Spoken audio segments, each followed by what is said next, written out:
Hello and shalom, everybody.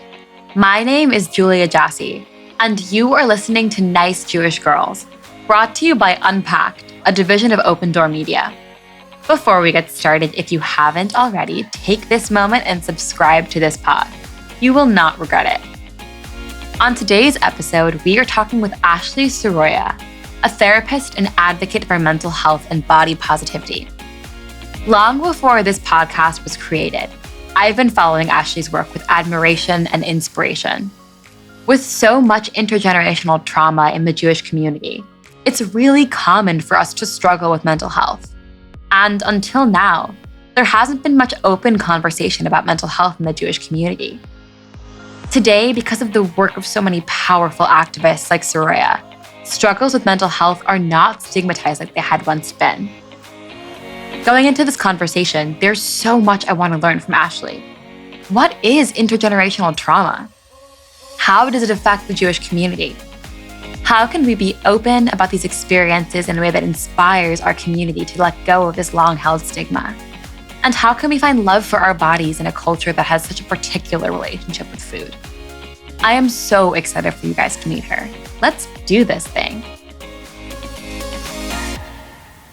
Seruya is a therapist, writer, and illustrator exploring the topics of restorative justice, trauma-informed care, weight stigma, complex trauma, Jewish identity, ADHD, and eating disorder recovery. Her clinical approach centers the health at every size, or HAES paradigm, and encourages the exploration of the impact of cultural and individual trauma on our self-perception. Her practice is guided by compassion, validation, and reducing toxic shame. Ashley enjoys working with various clinical frameworks and believes that lived experience and the patient should guide all therapeutic work. She believes strongly in the power of telling our stories and brings much of that literary background into her clinical work. Ashley, welcome. So excited to speak to you today. Yeah, I'm really excited to be here. I was really excited to get your email and to see what we're going to chat about today. I'm really looking forward to it. We like to start off in the beginning. Can you tell us a little bit about what your experience was like growing up as a Jewish woman, what role Judaism played in your life, where you grew up, all the good stuff? Yeah, I mean, I would say that Judaism has always been a really, really prominent part of my life. Mm-hmm. My family, they're not deeply religious, but very culturally Jewish. Mm-hmm. And my dad actually reconnected a little bit more with his faith after his father died. But even still, I mean, I come from a very big family. My dad's side of the family is from down south. We joke that we're the only Jews that live in Sumter County. Yeah. And my mom, it came from sort of the more classic Ashki, her mom grew up in the Bronx, in the Jewish, slum areas. And then I grew up with my sister and my parents in Westchester, and I was in religious education for as long as I can remember. I mean, I went to a Jewish preschool too, I think. When we were really young, we went to this very small synagogue. It was like someone's house, literally. The rabbi would stay in one of the bedrooms on Shabbos and stuff. Mm-hmm. And then we left there because it closed, and I went to a conservative synagogue. I don't know what the first one was in terms of denomination. Mm-hmm. And then I did Hebrew school education. I will say that my synagogue was my social place, really. I didn't feel very comfortable at school.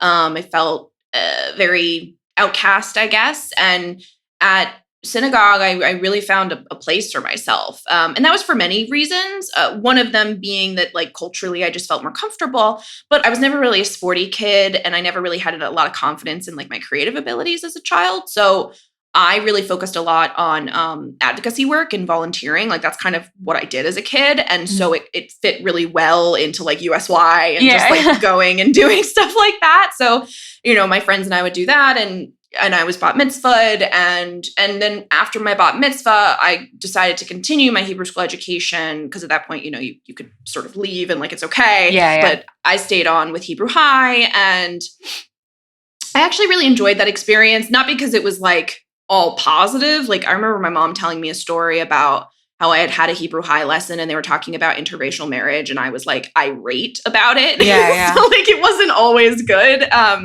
But it was definitely a huge part of my life and really always has been. I would say the only time that I wouldn't say lost it, but like felt more separate from it was in college, which ironically was also the time in my life where I was like, maybe Zionism is evil. But there's that. One thing that I loved so much about your work and kind of how I first found you was that you talk a lot about therapy, about mindfulness, about like psychology, but it's also deeply informed by Judaism. And you talk about struggles that seem so universal in the Jewish community, trauma, body positivity, body negativity. And these come from a really shared space in Jewish history, the shared experience of intergenerational trauma and genocide and being really affected by Eurocentric beauty standards. Was this an intentional relationship that you thought about when you started this work, or has it come naturally over time? It's sort of like a chicken or the egg kind of thing, because part of me feels like it's always been there, and part of me feels like I'm discovering it.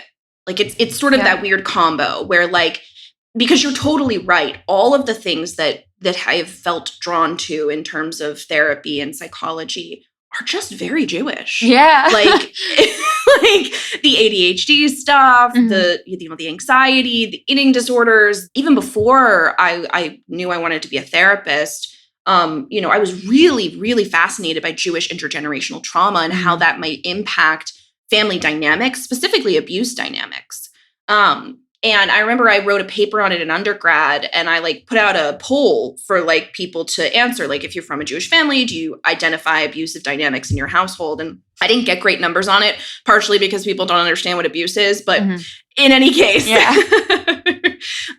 it's definitely something that it's always been a part of it. And even now, when I talk about it, I feel like a lot of times they're half-formed thoughts. They're not full. Yeah. And I'm still working on that, obviously, because I want to be able to articulate this to people. Yeah.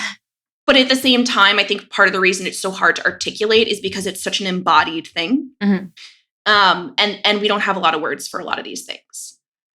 Yeah. And I think it's something that our generation is kind of the first one to really reckon with it. I mean, intergenerational trauma as a concept and as a field was founded by the children of Holocaust survivors. So it's like really always been a part of our work. But I think that it was kind of a taboo topic for a long time in the Jewish community. Like, we're all new immigrants to the country. We want to be able to assimilate nicely. And talking about the way that we've been formed by this trauma is always kind of a hard topic to approach. Absolutely. I was actually looking the other day because I was looking into intergenerational trauma stuff, and I was looking at, I also, there's the whole conversation of Jews and whiteness, and we don't even have to get into that. But one of the complicating factors, one of the complicating factors, though, is that one of the reasons that we look more European is because of like rape. Yeah. And I was like, okay, so during the Holocaust, mass expulsion of our people, obviously, there was a part of the Germans who were like, oh, they're inferior, so I'm not going to go near them. But I also imagine, especially because we all know that sexual assault is related more to power than it is to like attraction, that there must have been quite a lot of sexual abuse during the Holocaust. And so I started looking it up. And one of the things that I was reading was that there probably was, but we don't have any record of it because A, the Nazis didn't record that. They record lots of things, but not that. Yeah. And B, we as survivors, as Jews, as people who are post-Holocaust Jews, don't talk about the really horrifying parts of a lot of it. Like, we talk about some of the more obvious, scary, horrifying things, like how you escape, how you survive, like those kinds of things. But in terms of like, and this is a very binary thing, but Jewish women during the Holocaust, especially young women, we don't have their stories. No. Even though we know things happened. And that feels really almost like a microcosm of the Jewish experience in many ways, because it's like we know it happened. And not only do we know like logically and intellectually, but we know it in our bodies. Like, I can feel it. And again, I don't have the words for all of this, but whenever I talk to other Jews about it, they're like, yeah, I know what that is. No, I totally understand it. Yeah. So like, it's there. And yet we don't have the quote unquote proof, right? Yeah. We don't have the concrete like thing that white supremacy wants us to be like, here, look, I promise we're struggling. Look. It's like I can show them the emails to me and my therapist, and that's what they'd like to see. Right. But I think that's something I can really relate to. Like, there's Holocaust trauma, and then there's also like my grandma's grandpa. He was a Yemenite Jew, and he never spoke about his family's experience. And, you know, I'm 20 years old, and a couple of weeks ago, I learned for the first time that when he was escaping Yemen, his sister was stolen for and taken into a harem and like kidnapped. Oh my and God. it's just a story that was brought up casually at the Shabbat dinner. No one thought twice about it. And I'm like, wow, there's so much like levels of these things that have happened to our family and like all of us as Jewish people. And this is just in the past like century, the Holocaust, past century, like one cycle ago. And that's the thing that really frustrates me about the intergenerational trauma conversation, specifically with Jews. And I completely understand that the body of work was born out of Holocaust survivors. And that makes sense to me, right? And you would think that as a people who have been genocided multiple times throughout the last couple thousand years, that we would like widen our lens a little bit. Because it's not just the Holocaust. Obviously, the Holocaust is an egregious example. It's the most modern example. But that's what it is. It's the most modern example. The Holocaust couldn't have happened if we didn't have the expulsions we had previously. So like when we're talking about intergenerational trauma, it's not just about the Holocaust. It's about thousands of years of oppression and expulsion and food insecurity. And that kind of leads us into the whole eating disorder conversation. Which again is not something that like I knew consciously as a young girl, but the more I've learned about my eating disorder and the function of my eating disorder, the more I've understood that it was a way to hide. It was a way to be less visibly Jewish, you know? And whether or not that's logical or not, I mean, it's not logical, but it felt visceral to me, you know?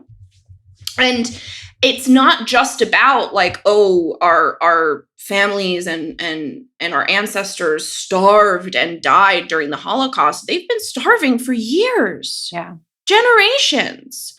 And, you know, now I have information now too. I know more about like weight science and eating disorder research and all of that. I know that an intergenerational experience of food insecurity is going to predispose you not only to disordered eating and eating disorders, but to fatness because it's a biological safety measure. Yeah, it reminds me a lot of a conversation I had with my roommates, actually. So I got to college and the first thing I wanted to do was learn how to cook. And then always my roommates, both of them are Irish and Italian, like both kind of combinations on both ends. And my roommate was like, you know, for my family, food was never like, it was just like we ate because we had to eat. And I was like, food means love in my family. Like if you want to show someone that you care for them, you will give them food. When I was studying in high school for my AP exams, my friends would come over. My mom would pull out like brisket and Passover leftovers and give us like meals, not just like cookies or whatever.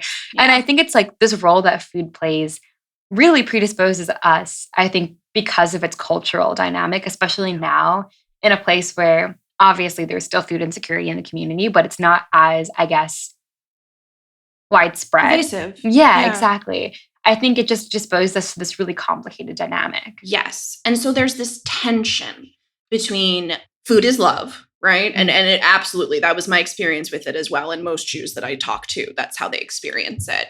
And at the same time, or I'll speak for myself, but I very much am a product of assimilated Jewry, right? And so on the one hand, food is love, and it's the thing that connects us with our culture when some, you know, oftentimes nothing else does. And it's the thing that's policed the most, I find, in many Jewish communities. And of course, that's not necessarily taking into account like race and those kinds of differences in the Jewish community as well, and even like denominational differences.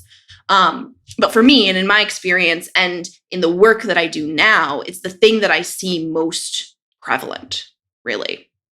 Is this tension between food as love and food as control and safety. Yeah, absolutely. And I think that's something that is really hard to I think for for Jewish people in general, when you're going through the world and figuring out who you are, especially when it comes to like struggling with different mental health crises, it's really hard to find people who really get it because it's so tied to our culture. Like one thing that I try to be more open about, and I don't think I really have been that open about previously, is that I have obsessive compulsive disorder. I have OCD. I've had it since I was in preschool.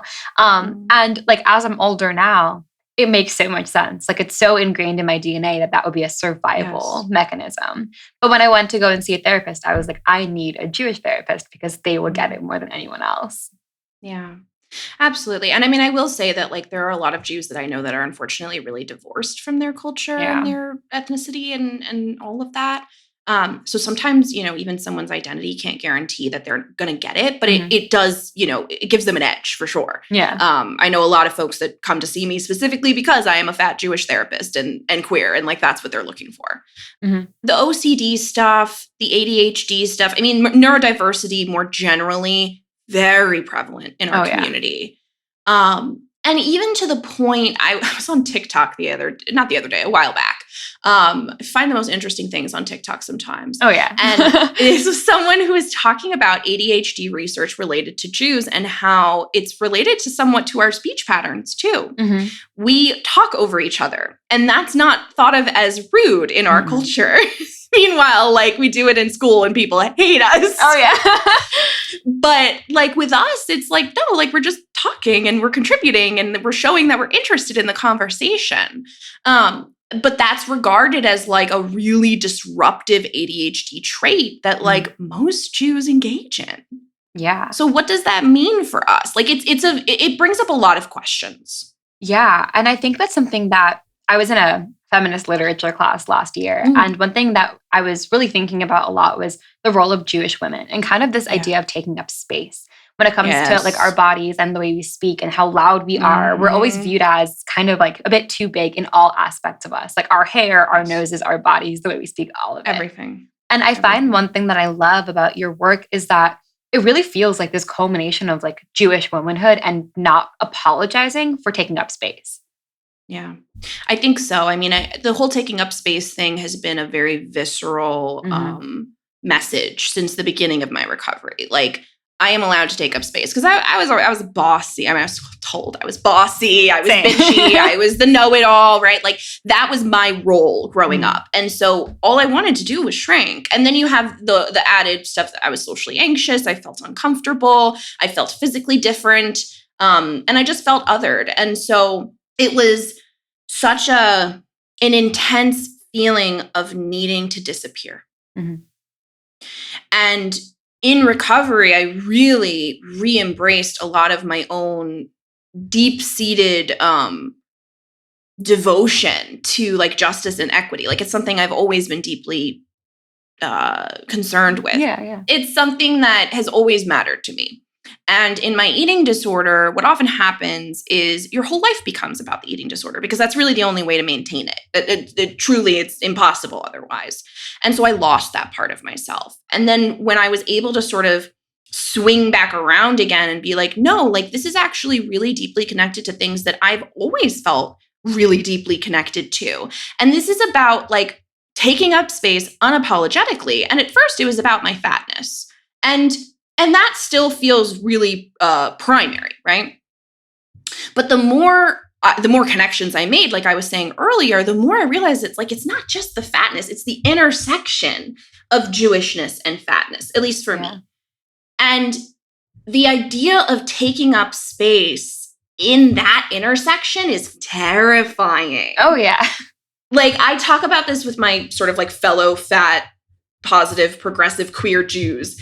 And like, we feel very alienated in almost every respect. Like we don't feel comfortable in our progressive queer communities because of all the really intense anti-Israel rhetoric. Yeah. We don't feel comfortable in a lot of our Jewish communities because of the, Republican Jews, conservative Jews, like, look, everyone's entitled to their opinion and their thoughts, but like, it frustrates the hell out of me. And I don't feel safe there. Yeah. So it's like, where do we go? Yeah, I think that's something that I've also really felt, in my own experience too, being in college and not really having a place to go in the same respect. And it's interesting that that's a universal experience. I would imagine that a lot of people who are similarly attracted to your platform love it. And part of why I really was so excited to have you on the show is because I see so much of like similar struggles that I've experienced and so many of my other Jewish female friends have experienced.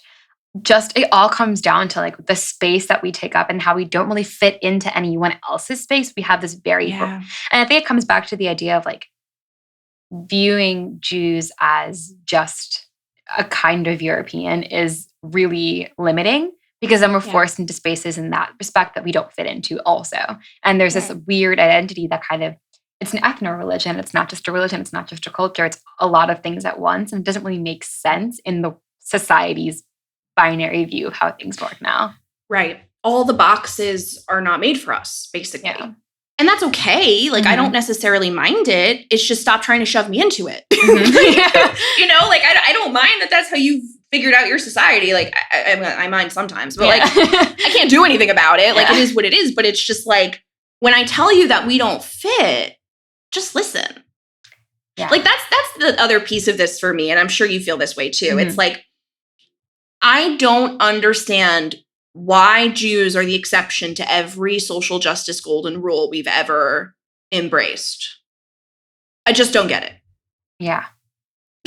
I mean, I've spent so much of the past year trying to do something that I will never be able to accomplish, which is understand anti-Semitism, like understand why people don't like us sometimes, and like continuously for millennia.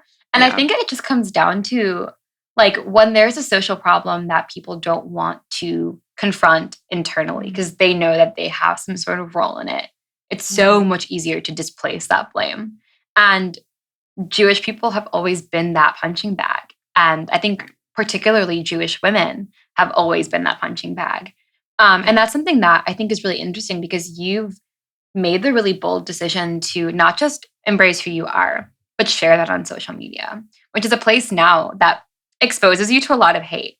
And I mean, I'm sure I'm not telling you anything you don't know because I mean, being a Jewish person specifically, I think right now in this space is hard.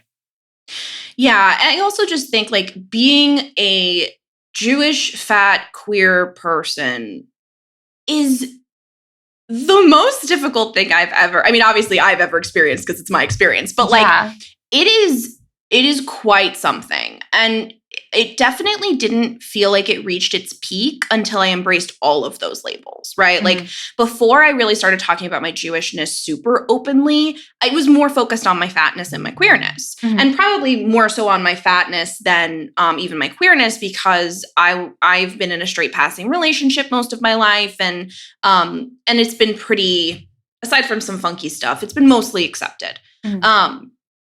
And so it was really focused on my fatness. And of course, I got a lot of shit for that too. Yeah. But then once I added the Jewish bit in, it shifted in ways that like I still can't quite articulate. Yeah. But it does feel really, it feels combative to be on there. And I don't like that because that's not why I'm there, you know? Like you were saying earlier, like, you know, why even talk about it this way? The reason I started talking about it was because I was like, well, if I feel this way, somebody else has to feel this way. Like, that's always been my thing. I mean, I'm a writer, like, first and foremost. That's always been my first love, so to speak. And I started writing about my struggles because I was like, the thing that helped me feel less alone and helped me feel like I could get through it was reading other people's experiences. So if I can help somebody feel less alone, then that's what I want to do. Absolutely. It also was a little bit selfish because I wanted community, yeah. you know? And so those two things, I think, kind of override the fear for me. Because it's not that the fear is not there. It is. And the discomfort and, you know, the doubt and all of that, right? And there's this other part where it's like, I have to endure all of that, but the reward that I get, it feels worth it. I think that that's something that is having a tangible impact. Like for me, seeing your page was a moment of feeling less alone. And that's something that I've really been thinking about a lot because, you know, my platform has always been, at least for the past year that I've been having a platform, has been about Jewishness and about my family's history and that sort of stuff. But I also like most other Jews, have this piece of myself that's, I have OCD, I have an anxiety disorder, which when I first started to get involved in the Jewish community, it was like a running joke amongst my friends that we've never met a neurotypical Jew, like without some sort of anxiety disorder. So it's such a prevalent thing. And I kind of now have come to this mindset of, if I'm experiencing it, so must so many other people. And how great would it have been when I was younger if I could have seen someone in this space who like owned it. Absolutely. Yeah. Absolutely. It's that whole like, I want to be the person I needed when I was younger, And that's why a lot of people go in and become therapists. It's not a unique thing. But it's interesting because therapy is a very Jewish field. There are a lot of Jewish therapists. Yeah. But there's not a lot of Jewish therapists that bring it into their therapeutic work. That B, are also like fat and queer and talk about that. It's the specific intersections that I think feel really hard to find, but then funny enough, we find each other. Yeah. And we're like, where has this been? So it's like, there's something there. There's something in the water. Absolutely. And I'm really curious, like in your experience over the past, especially a few months, I think anti-Semitism has bubbled to a point. How has it affected therapy for you? How has it affected your conversations with other patients, especially Jewish patients? Oh, it's affected it a lot. I mean, especially because most of my patients are like 20s and 30s, so they're on social media a lot. Yeah. I think it would be different if I had maybe an older cohort, but the folks that I tend to interact with are very social media literate. Yeah. And so, I mean, like it must have been like, what is it, July? So it must have been like March, April, May, like that 3-month stretch when things were really hard. I had people reach out to me and be like, I want to set up a session with you. Mm-hmm. Like I have a handful of people now that I work with that I just got during that period who are just like, thank you for talking about this in a way that's not so alienating. Yeah. And so in terms of that, I it's clear to me that there is a niche need here that people are attracted to. So there's that. And I think people are actively looking for it more. I mean, the other big shift is like, I've been talking about Israel, Palestine, Jewish identity, all of this stuff for like 3 years online. Not super long, but for a while. Yeah. And it wasn't until these last 3 months when things got really intense that all my mutuals were unfollowing me. All these people who I'd had conversations with were unfollowing me. And like, look, I don't care about the numbers. It's not about that. It's more about what it means, or what it implies. Yeah. Even people who didn't unfollow, but they weren't actively supportive. They weren't reaching out. They weren't seeing how I was doing. Yeah. So, it's been, I feel like existing online has been odd. And it's like, that's the best word. Mm-hmm. And it definitely fluxes a lot with like what's going on in the Middle East, really. Oh, yeah. Which is really frustrating because it's like, I don't live there. Yeah. And it's your support shouldn't be conditional upon a piece of your Jewishness. You have to support all of it or none of it. And it's upsetting to see. Yes. Yeah. I mean, and it's also like, okay, so you know me. You know how I think about the world. Mm-hmm. You respect my opinions. You, for the most part, have only nice things to say about me. And then this comes up, and suddenly I'm a genocide apologist. Really? Like, what happened to the years prior of getting to know me? And like what? Yeah. So, yeah, I don't know that I answered your question, though. No, I mean, that really brings us to like the question, which is what you're experiencing is so universal. And I think that is kind of what inspired this podcast, which is connecting on this way that the shared experience we have as Jewish people.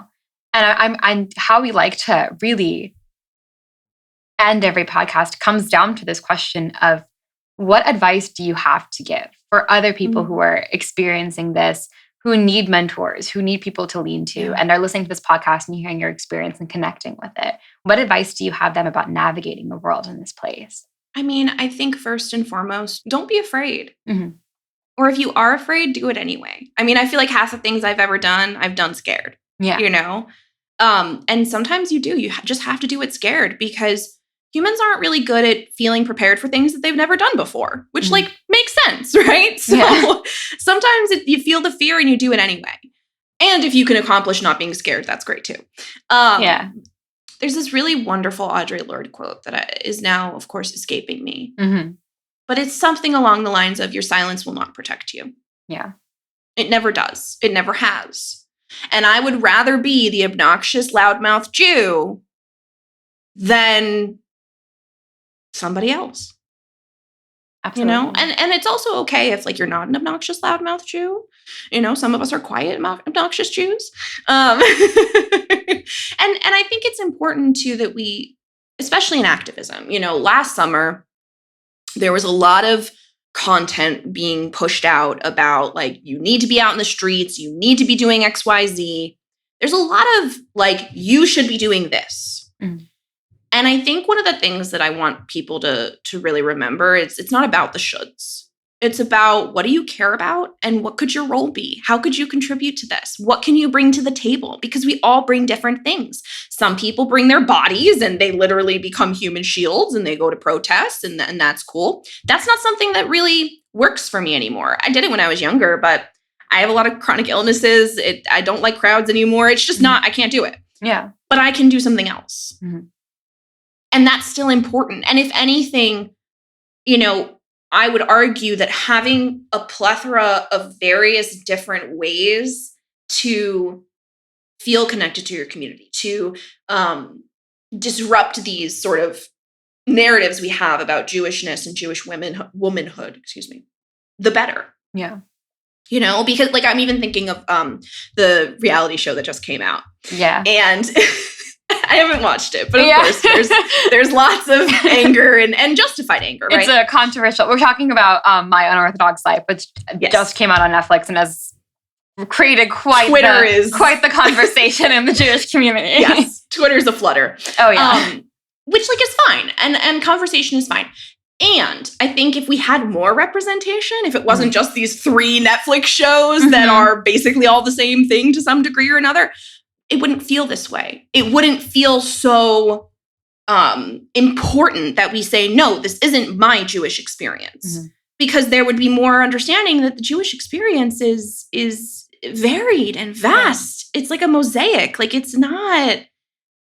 is the opposite of conformity in so many ways. Yeah. And I think that's one of the things I love about Jewish is that and the questioning, which also is kind of the opposite of conformity too. And I feel like those are the things that guide me. And those are the things that I try to focus on, if only for my own survival. Yeah. I mean, I think that's something that we can all really relate to. And looking toward the positive is the only way that Jews have been able to make it this long and the way that will continue to go on forever. Right. So one thing I've loved about this conversation is just how relatable it's been, and feeling like I'm talking to somebody who just gets my experience. So thank you so much for being so open with us today and for sharing such universal experiences. It's been an honor to speak with you. Thank you for lending your voice to this cause and for your platform to this cause. And it's been a wonderful conversation. Thank you so much for having me. And I hope that, you know, people who hear it find it helpful. Thank you for sharing. It's been an honor. Thank you so much. When I was preparing for this conversation with Ashlet today, I had a long conversation with my mom. I knew that this was an opportunity for me to be open about my own experiences with obsessive compulsive disorder, but I was really nervous. For much of my life, I couldn't even be open about OCD to my family. Actually, scratch that, I could barely be open about OCD to myself. Once I finally got my diagnosis and started therapy, I promised myself one day, if I ever had a platform, I would use it to share my story and to finally be open about my own experiences with OCD. A lot of people start to struggle with OCD in adolescence, when they're in high school, college even. That wasn't my story or my experience. I started to struggle with OCD when I was in kindergarten. Back then, I was too young to know what it was, and it took over a decade for me to finally be comfortable enough with the idea of going to therapy. Nobody in my life knew what I was struggling with. I felt entirely alone and isolated. I thought this isolated feeling would just be my life. I never thought I'd even say the words I have OCD out loud publicly. I want to go into politics, and I remember thinking to myself, I hope nobody ever finds out. Who would want to vote for a congresswoman with OCD? And I think that's a big part of the problem. Because I sure as hell still want to be a congresswoman, and I still have OCD. I always will. So do a lot of people, a lot of really successful people. Mental illness doesn't stop you from being exceptional, whether you're a politician, an author, an athlete, a doctor, anything. If anything, my mental illness has made me into a stronger person, a more compassionate person, a better advocate. I'd say that my OCD doesn't define me, but that isn't the case. I wouldn't be who I am today if I hadn't struggled with OCD my whole life. And I'm really freaking proud of who I am today. So that really brings me to this question of why I'm giving this monologue right now. Well, when I started this podcast with the Unpacked team and my incredible producer, Rivki Stern, we had to pick a tone for the show. Did we want it to be serious, funny, educational? What did we want listeners to get out of this? And the tone we decided upon was inspirational. That sounds so cliche, but there's no better way to put it. I saw this podcast as an opportunity to tell stories that make us feel a little bit less alone.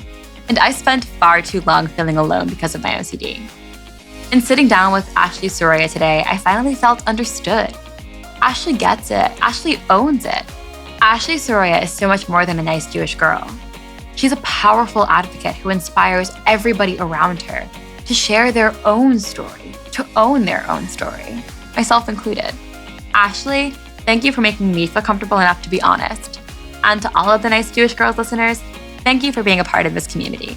I am as inspired by you all as I am by any guest you've ever had.